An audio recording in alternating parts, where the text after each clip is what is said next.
Blessings of love and tranquility to you. Pastor Brett of Sound of Truth website informs us the word fear is found a whopping 501 times in the King James Bible. In the ESV version, the word fear is found 437 times, and in the NIV, the word fear is found 336 times. The reason for this difference, according to Pastor Brett, is using different words for the word fear, like terrified. Thank you, Pastor Brett. Now, 2 Timothy 1:7 says, "For God gave us a spirit not of fear, but of power and love and self-control." Those are amazing words to live by and through each day. These words are a sacred wowzeroo for Rev. I have taught on 1 John 4:18 for 42 years. There's no fear in love, but perfect love casts out fear, for fear has to do with punishment, and whoever fears has not been perfected in love. How interesting that here, fear is at the opposite spectrum of Yeshua's love, of God's love, of agape love. A love with no strings attached, or where conditions have to be met. That attached strings kind of love is a much slower vibrational love that the world exists on, feeds on, and flows in, and even celebrates. I did a video not too long ago about my July 7th, 2025 experience of the thinning of the veil. This was the 4th anniversary of supposedly my stroke. And July 7th is also the anniversary of my mom crossing over in 1998. Just for additional info, I had a near-death experience, which was quite wonderful, and that was in 2018. It was glorious. So the wife and I were eating lunch out in our Chinese buffet on July 7th.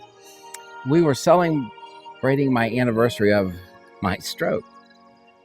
15 minutes after eating, I started feeling different. The veil was getting thinner for me to cross over. It was not the food, but an opening for me to cross over. I had a choice to make right then and there to cross over or to stay. There was no fear, not one drop of fear. So much of our culture expands fear. A very good way to control the people, don't you think, by using fear? The Lord of hosts has taken me to so many places that are not here through the years, but I've always come back. No fear. There, sitting in the restaurant, I shared with the wife how I felt, and I decided to stay here at that time. I retrieved and opened my rollator, and we walked to our van. I could hardly make it, and we had one of those closest parking lot spaces next to the restaurant where we enjoy eating at.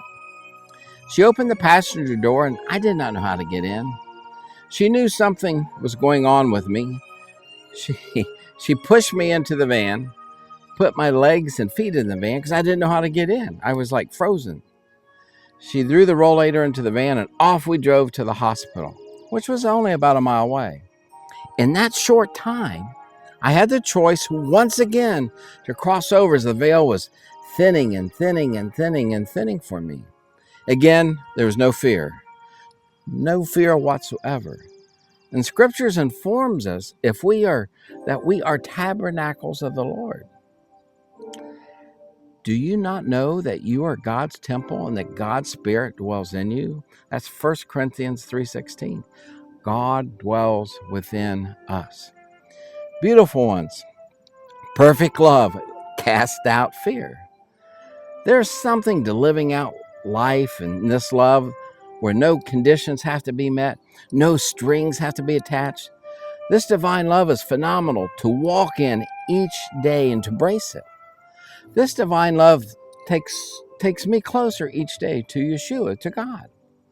When you try to live in this radical love each day, it opens amazing doors and windows that do not exist in the cultural ways because it cleanses us and it renews us and prepares us. You see, before my near-death experience, Father Tom, an elder of the Higher Moor, as I call him, told me a year and a half before my near-death experience to prepare to cross over. The power of that conversation was not in this 3D world at all. So angels would come and ask me if I'm ready, ready to cross over. Actually, they still come and ask me that. I feel so much of God's love for me through these angelic visits that I have. So back to July 7th, 2025, with a wife driving me to the hospital. I had the opportunity to cross over there in the van. The veil was really thinning out. I was not ready to cross over. So I stayed here. In the hospital, many years ago, I did hospital ministry, and I helped many people cross over. So I've seen amazing things in their last breath. Well, in the ER, the veil became very thin again. I had the decision to leave or to stay. Later, the wife told me they did the sternum rubs and the pinching me, and I remember none of this because I was outside beyond everything, seeing wonderful things. I was in another location, and I actually saw my grandma, who died in my arms in 1998.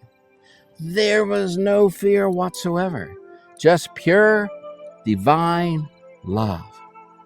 I came back into the ER room. 24 hours of testing, they could find nothing wrong with my physical being. Well, I knew right then and there, once again, that we are eternal beings with a physical presence here for a short while. How incredible it would be if the medical world could see us and treat us as eternal beings with so much more wrapped currently in our physical bodies. Yes, perfect love, God's embracing love for Rev, cast out fear. I had not one tinge of fear, even though I've put my family through a lot one more time there on July 7th, back in July. As Timothy reads above, for God gave us a spirit, not of fear, but of power and love and self-control. For Rev, so much of the world's ways places layers upon layers of distractions and cover up the mystical ways we have access to each day in the divine love. The reason for this video is the nudging of the Holy Spirit, the Ruach HaKodesh, for me to look closer to this thinning of the veil 3 times in a very short period of time on July 7th. As I was preparing for this video, I saw Yeshua looking with so much compassion, so much love with the lady with the issue of blood that is found in Mark 5.